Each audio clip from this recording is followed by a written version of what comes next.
সুপ্রিয় দর্শক মণ্ডলী, আসসালামু আলাইকুম। নিজেকে জানুনের আজকের এই কোর্সে, এই পর্বে আজকে আমরা আলোচনা করব কোষের বিভিন্ন যেই অঙ্গাণুগুলো আছে তাদের কাজ এবং তাদের গঠনগুলো নিয়ে। আমাদের কোষগুলো গঠিত হয় হচ্ছে বিভিন্ন ধরনের অঙ্গাণু দিয়ে। এক একটি কোষ কিন্তু এক একটি ভালো মতো ফাংশন করার জন্য যথেষ্ট। অর্থাৎ একটি কোষই কিন্তু সে নিজেই জীবন ধারণ করার জন্য যথেষ্ট।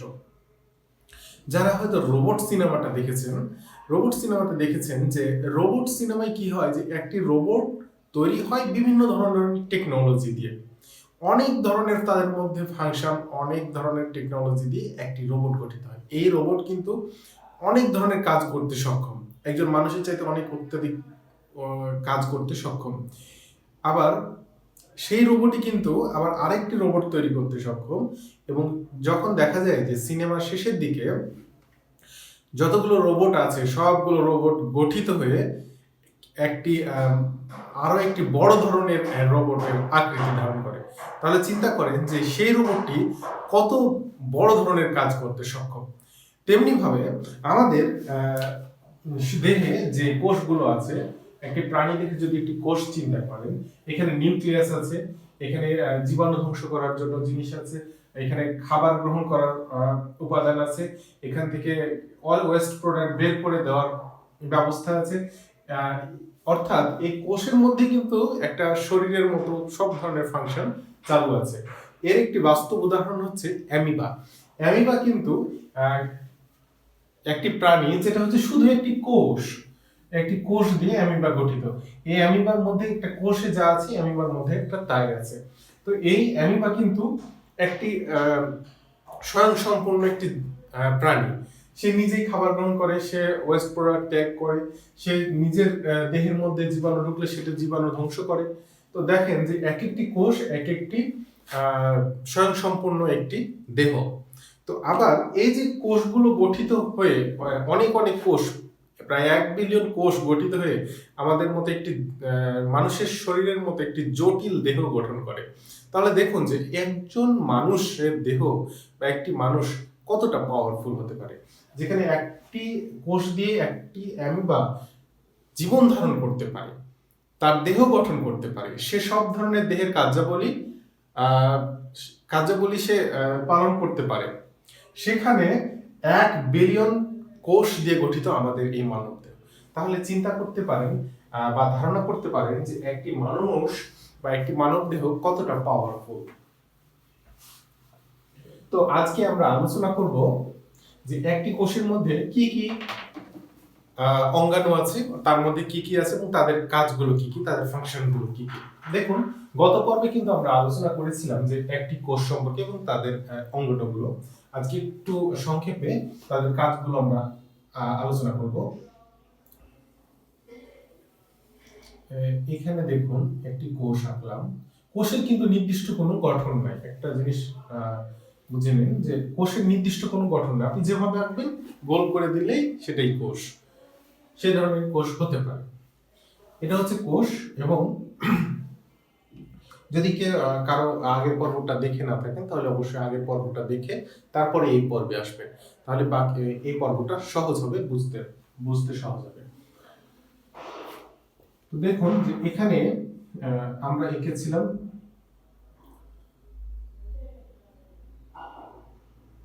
আমরা প্রথমে নিউক্লিয়াসটা আঁকছি।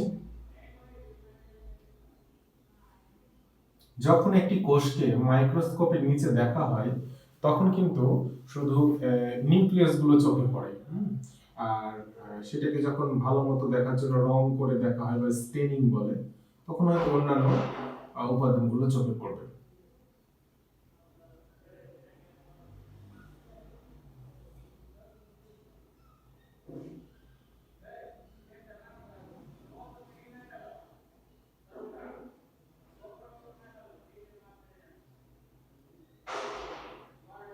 আমি এখন যেটা আঁকছি সেটা হচ্ছে নিউক্লিয়াস বা কোষের যেটা মেইন উপাদান সেটা।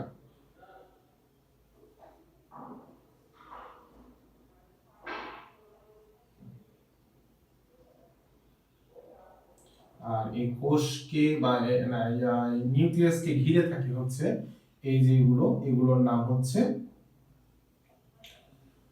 Endoplasmic reticulum. একসাথে আমরা একবারে সবকিছু আলোচনা করবো আস্তে আস্তে। মাঝে থাকে হচ্ছে নিউক্লিওলাস, এবং নিউক্লিওলাসকে ঘিরে থাকে হচ্ছে ক্রোমোসোম। ক্রোমোসোমের মধ্যে থাকে হচ্ছে ডিএনএ এবং আরএনএ। তো দেখুন যে এটা হচ্ছে নিউক্লিয়াস সবগুলো মিলে, এটার নাম হচ্ছে এন্ডোপ্লাজমিক রেটিকুলাম। এন্ডোপ্লাজমিক রেটিকুলামের গায়ে থাকে হচ্ছে এই যে ক্ষুদ্র ক্ষুদ্র যে পার্টিকেল গুলো থাকে সেগুলোর নাম হচ্ছে রাইবোসোম, এবং মাঝে থাকে হচ্ছে নিউক্লিওলাস, এবং এই নিউক্লিওলাসের চতুর্দিকে সুতার মতো অংশগুলোকে বলা হয় ক্রোমোসোম। এই যে 1 2 3 4 চারটি অংশ মিলে হয় হচ্ছে একটি নিউক্লিয়াস। তো নিউক্লিয়াসের হচ্ছে চারটি অংশ। তো দেখুন যে প্রথমে রাইবোসোম, এগুলোর নাম হচ্ছে রাইবোসোম। রাইবোসোম। এখন আমি যে রাইবোসোম গুলো এঁকেছি, এই রাইবোসোম যে শুধু এখানে থাকে তা না, এমনিতে অন্যান্য জায়গাতে মুক্তভাবে থাকতে পারে, এগুলো হচ্ছে রাইবোসোম। তো এই যে রাইবোসোম গুলো, এই রাইবোসোমের কাজ হচ্ছে প্রোটিন তৈরি করা।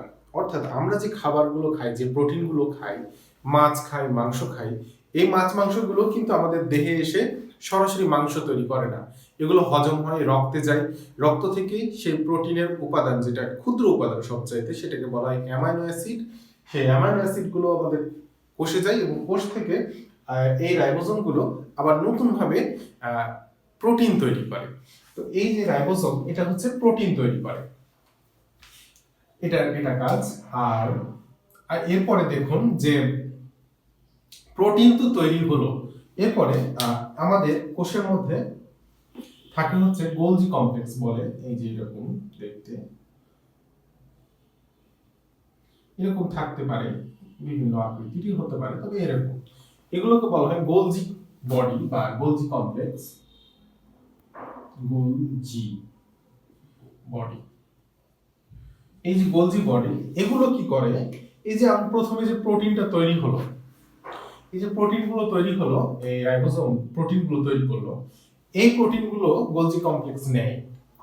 সেই গোলজি কমপ্লেক্স প্রোটিনগুলো নিয়ে কি করে, সেটাকে মডিফাই করে, মানে উপযুক্ত করে দেহের জন্য, আর এগুলোকে সাজায়। প্রোটিনের মধ্যে কিছু যেই কোডিং গুলো আছে সেগুলোকে সাজায়, এবং এগুলোকে আবার কি করে, প্যাকেজিং করে, সেই প্রোটিনটাকে প্যাকেজিং করে, এবং সেটাকে নির্দিষ্ট জায়গায় পৌঁছে দেওয়ার জন্য সেটাকে রেডি করে। এটা হচ্ছে গোলজি বডির কাজ। আচ্ছা, এবারে দেখুন এই যে আমি যে রাস্তাগুলো এঁকেছিলাম পথের মতো, এই যে কি বলে, ওই যে কানাগলি আছে না, সেরকম রাস্তা রাস্তা হয়ে এখান দিয়ে গিয়ে এখান দিয়ে এরকম যে রাস্তা হবে, এগুলোর নাম হচ্ছে এন্ডোপ্লাজমিক রেটিকুলাম। তো এন্ডোপ্লাজমিক রেটিকুলাম শুধু এই যে নিউক্লিয়াসে আছে এমন না, এখানেও কিন্তু এমনিতে বাইরেও কিন্তু এন্ডোপ্লাজমিক রেটিকুলাম থাকতে পারে। আচ্ছা, এন্ডোপ্লাজমিক রেটিকুলাম গুলো থাকতে পারে। এই এন্ডোপ্লাজমিক রেটিকুলাম গুলো কি করে দেখুন,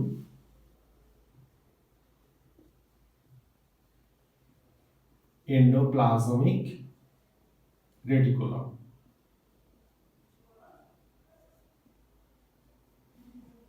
দেখুন এখানে হচ্ছে এন্ডোপ্লাজমিক, এটা হচ্ছে এন্ডোপ্লাজমিক রেটিকুলাম। এই যে গোলজি কমপ্লেক্স গুলো বা গোলজি বডি গুলো, এই যে প্রোটিন গুলোকে প্যাকেজিং করলো, সেই প্রোটিন গুলোকে নির্দিষ্ট জায়গায় পৌঁছে দেওয়ার জন্য কাজ করে হচ্ছে এই এন্ডোপ্লাজমিক রেটিকুলাম। অর্থাৎ এটা একটি পথের মতো কাজ করে, রাস্তার মতো। আর এন্ডোপ্লাজমিক রেটিকুলাম কিন্তু যে এই যে দেখছেন এখানে, এগুলো এন্ডোপ্লাজমিক রেটিকুলাম। এন্ডোপ্লাজমিক রেটিকুলামের গায়ে কিছু পার্টিকল আঁকা হয়েছিল, ক্ষুদ্র ক্ষুদ্র। এই পার্টিকল গুলো থাকার কারণে এই এন্ডোপ্লাজমিক রেটিকুলামটার শরীরটা কিন্তু মসৃণ থাকে না, সেটা হয় কি রাফ হয়ে থাকে। তো যেহেতু রাফ হয়ে থাকে বা অমসৃণ থাকে, তো এই যে ক্ষুদ্র ক্ষুদ্র পার্টিকল বা রাইবোসোম গুলো দিয়ে যে অমসৃণ এন্ডোপ্লাজমিক রেটিকুলামটা তৈরি হয়, সেই এন্ডোপ্লাজমিক রেটিকুলামগুলোকে বলা হয় অমসৃণ এন্ডোপ্লাজমিক রেটিকুলাম। অমসৃণটা কেন হচ্ছে? এই রাইবোজোম থাকার কারণে। তো সব ধরনের এন্ডোপ্লাজমিক রেটিকুলামেই কিন্তু এই রাইবোজোমগুলা থাকে না। কিছু কিছু এন্ডোপ্লাজমিক রেটিকুলাম আছে যেগুলোর গায়ে এই রাইবোজোম থাকে না, সেগুলোর নাম কি? সেগুলো অবশ্যই মসৃণ এন্ডোপ্লাজমিক রেটিকুলাম। আচ্ছা, মসৃণ এন্ডোপ্লাজমিক রেটিকুলাম কিন্তু সেটা যেমন পথের কাজ করে, সেটা আবার নিজে কিছু লিপিডও তৈরি করে। লিপিড কি? চর্বি, অর্থাৎ আমাদের দেহের যে চর্বিগুলো হয় সেই চর্বিগুলো কিন্তু এই মসৃণ এন্ডোপ্লাজমিক রেটিকুলাম তৈরি করে, এবং তাদের প্রোটিনকে যে পথের যে পথ তৈরি করে প্রোটিনের জন্য, সেটারও কাজ করে এন্ডোপ্লাজমিক রেটিকুলাম। এবারে দেখুন, আমাদের কোষে আরেকটি অঙ্গাণু আছে, সেটার নাম হচ্ছে লাইসোসোম। লাইসোসোমটা এরকম দেখতে, গোলাকৃতি। আর এই লাইসোসোমটার কাজ হচ্ছে যে আমাদের কোষের মধ্যে যদি কোনো জীবাণু প্রবেশ করে, তাহলে এই লাইসোসোমটা সেটাকে ধ্বংস করে। আর আমরা জেনে থাকবো যে আমাদের লাইসোসোম কিন্তু, আমাদের কোষ কিন্তু প্রতিনিয়ত ধ্বংস হচ্ছে এবং নতুন কোষ তৈরি হচ্ছে। যদি তা না হতো তাহলে কি হতো? যে একটা কোষ, আমাদের তো কোষ বিভাজন হচ্ছে এবং কোষের বৃদ্ধি হচ্ছে, তাহলে আমাদের এই যে দেহের একটা পর্যায়ে গিয়ে বা একটা বয়সে গিয়ে আমাদের দেহ আর বাড়ে না। কোষ কিন্তু বৃদ্ধি পায় ঠিকই, কিন্তু আমাদের দেহ বাড়ে না, কারণ পুরাতন কোষগুলো ধ্বংস হয়ে যায়। আবার অনেক সময় কি হয়, আমাদের কিছু কিছু অঙ্গ আছে যেগুলো দেখবেন যে ছোট হয়। যেমন কি, একটা মায়ের যখন বাচ্চা ডেলিভারি হয়ে যায়, তখন তাদের জরায়ুটা কিন্তু ছোট হতে থাকে। তো তখন কি হয়, কোষগুলো, কিছু কোষগুলো মরে যায় বা ধ্বংস হয়। তো কেন হয়? এটাকে বলা হয় হচ্ছে প্রোগ্রাম সেল ডেথ, মানে কোষের মৃত্যু। তো এই যে কোষের মৃত্যুটা কেন হয়, কিভাবে হয়? এই যে দেখছেন এখানে লাইসোসোমটা আছে, লাইসোসোমের মধ্যে কিছু প্রোগ্রামিং করা আছে। প্রোগ্রামিংটা এরকম যে এত টাইম পরে বা এই অবস্থা সৃষ্টি হলে এটা একটা টাইম বোমার মতো কাজ করবে এবং কোষটাকে মেরে ফেলবে। তো এই কাজটা হচ্ছে এই লাইসোসোমের। এছাড়া এটা জীবাণু ঢুকলে এটাও সেই জীবাণুটাকে ধ্বংস করতে এই লাইসোসোম কাজ করে। এটার নাম হচ্ছে লাইসোসোম।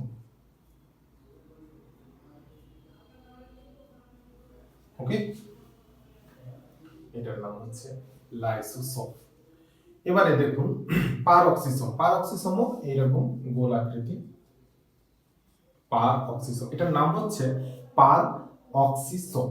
এটাও কিন্তু জীবাণু ধ্বংসের জন্য কাজ করে। পারঅক্সিসোম।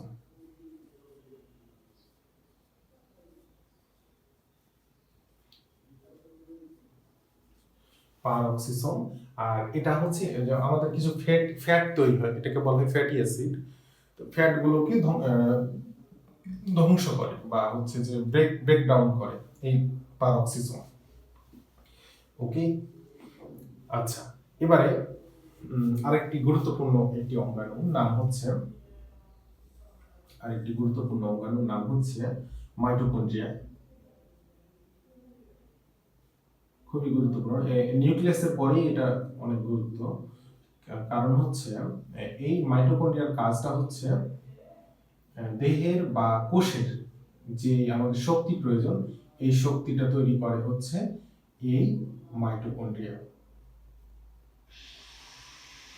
এটার নাম হচ্ছে মাইটোকন্ড্রিয়া। এটাকে বলা হয় হচ্ছে শক্তিঘর।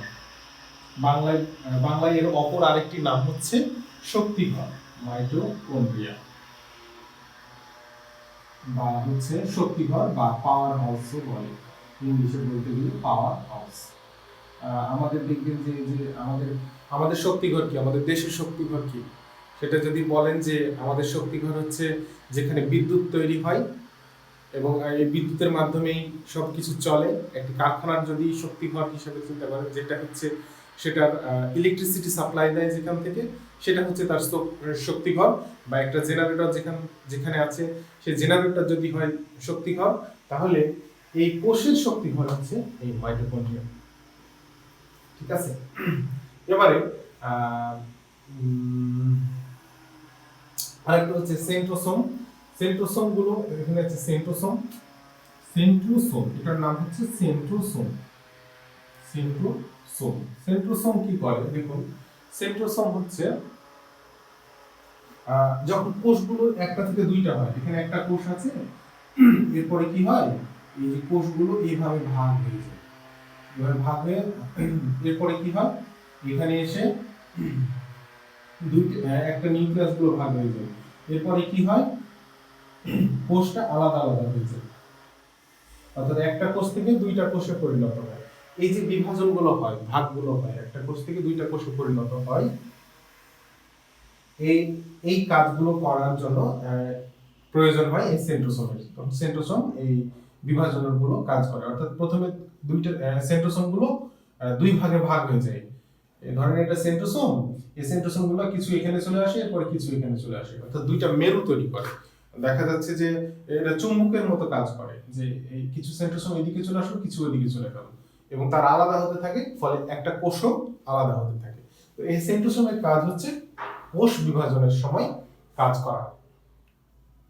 আর এই যে মাঝে এবারে নিউক্লিয়াসের অংশগুলো দেখুন, যে নিউক্লিওলাস, এই নিউক্লিওলাস কিন্তু হচ্ছে আরএনএ তৈরি করে। এই যে ডিএনএ আরএনএ এখানে আছে না, এই যে ক্রোমোসোমের মধ্যে ডিএনএ আরএনএ, এই আরএনএ এবং আরএনএ তৈরি করে, রাইবোসোমাল আরএনএ বলা হয় এটাকে। আচ্ছা, তো এই হচ্ছে কোষের যে অঙ্গাণুগুলো, তার যেগুলো গুরুত্বপূর্ণ এবং মেজর অঙ্গাণু, সেগুলোর কাজ। আর এর মধ্যে আরেকটি গুরুত্বপূর্ণ বিষয় হচ্ছে যে দেখুন, এই যে কোষের বাইরের যে আবরণটা, কোষের যে বাইরের অংশটুকু, এটাকে বলা হয় কিন্তু হচ্ছে কোষ ঝিল্লি বা সেল মেমব্রেন। এটাকে বলা হয় আরেকটা নাম হচ্ছে প্লাজমা মেমব্রেন। এখন এই যে বাইরের আবরণটাকে বলা হয় কোষ ঝিল্লি, এবং ভিতরের অংশগুলোকে বলা হয় হচ্ছে, এই যে এই অংশগুলোকে বলা হয় হচ্ছে প্রোটোপ্লাজম। আর প্রোটোপ্লাজমের মধ্যে আছে নিউক্লিয়াস এবং অন্যান্য অঙ্গাণু। এখন এই যে নিউক্লিয়াস অংশটা,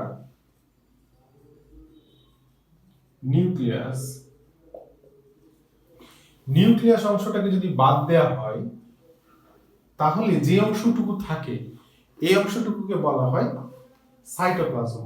এবং যদি নিউক্লিয়াস সহ চিন্তা করেন, যে কোষ ঝিল্লির মধ্যে যা যা আছে সবগুলোকে বলা হয় প্রোটোপ্লাজম। তাহলে বলতে পারি আমরা যে সবগুলো অংশ মিলে হয় নিউক্লিয়াস প্লাস সাইটোপ্লাজম, এবং সবগুলো মিলেই হয় হচ্ছে প্রোটোপ্লাজম।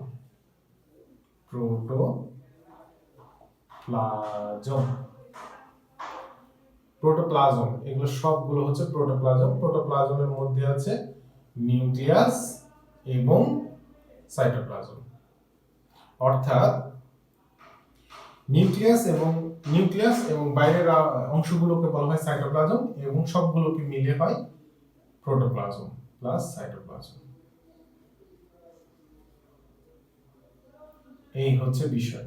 আচ্ছা, আর এই যে নিউক্লিয়াসটা, এটার একটু কাজ তাহলে বুঝে নিচ্ছেন, যে শুধু নিউক্লিয়াসের কাজ এককভাবে বলা সম্ভব না, কারণ নিউক্লিয়াসের মধ্যে চারটা উপাদান আছে, চারটা উপাদানের কাজ আলাদা আলাদা। আর এই যে ক্রোমোসোমের কাজ সম্ভবত বলা হয়নি। ক্রোমোসোম কি করে, একজন ব্যক্তি থেকে যে তার সন্তানরা তো আসছে বা তাদের বংশধারা আসছে, তো তাদের মধ্যে যে বৈশিষ্ট্যগুলো, যে উপাদানগুলো, সেগুলো বহন করার কাজ করে হচ্ছে এই ক্রোমোসোম। অর্থাৎ একজনের দেখা যাচ্ছে যে নাক বোচা, তার সন্তানেরও নাক বোচা হচ্ছে, তার নাতিদেরও নাক বোচা হচ্ছে, তার বংশ পরম্পরায় সবারই নাক বোচা হচ্ছে।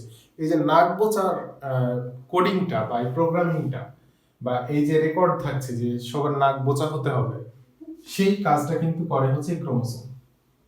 কারো দেখা যাচ্ছে চোখ সুন্দর, তার সন্তানেরও চোখ সুন্দর, সবারই চোখ সুন্দর হচ্ছে। এই যে বংশ পরম্পরায় বৈশিষ্ট্যগুলো ধারণ করছে, সেগুলো কাজ করছে এই ক্রোমোসোম। ক্রোমোসোমের মধ্যে ডিএনএ আরএনএ আছে, যা জিন আছে এগুলো। আর এই যে মাইক্রোভিলি, এগুলোকে বলা হয় মাইক্রোভিলি, এই যে ওই বর্ধিত অংশগুলো মাইক্রোভিলি।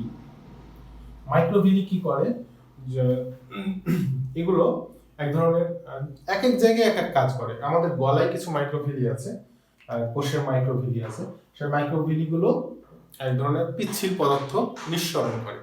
ফলে আমরা শ্বাসের মাধ্যমে যে ধুলোবালিগুলো গ্রহণ করি এবং লাংসে যেতে চাই ধুলোবালিগুলো, বা লাংসে চলে যেতে পারে এই ধুলোবালিগুলো, সেইগুলোকে এই যে এখান থেকে যে নিঃসৃত পিচ্ছিল বা একটা আঠালো পদার্থ বের হয়, সেগুলো ওই ধুলোবালিগুলোকে ধরে ফেলে। এবং ফলে আমাদের যখন কাশি হয় তখন যেই নিঃসরণটা আসে, তখন কিন্তু সেই আঠালো পদার্থটা বের হয়ে আসে এটা দিয়ে। আমাদের রক্তে কিছু মাস্ট সেল আছে বা জীবাণু ধ্বংসকারী কোষ আছে, সেই তাদের কিন্তু এই মাইক্রোভিলির কাজ আবার অন্যরকম। সেগুলো কি করে, সেগুলো মাইক্রোভিলিগুলো কিন্তু এই যে এরকম ভাবে হাতকে প্রসারিত করে দেয় এবং এখানে জীবাণুটাকে ধরে ফেলে। জীবাণুকে ধরে সে এনগালফ করে, ভিতরে নিয়ে সে লাইসোসোমের কাছে পাঠিয়ে দেয়, লাইসোসোম আবার সেটাকে ধ্বংস করে ফেলে। তো এই যে কাজগুলো এক এক জায়গায় এক রকম কাজ, পর্যায়ক্রমে সেগুলো আলোচনা করা হবে। যখন এক একটি সিস্টেম পড়ানো হবে তখন কিন্তু আমরা সেই আলোচনাগুলো চলে আসবে। তো পরবর্তী পর্বগুলো অবশ্যই সাথে থাকবেন, দেখতে থাকুন, চ্যানেলটিকে সাবস্ক্রাইব করে রাখুন। সকলকে ধন্যবাদ। আসসালামু আলাইকুম।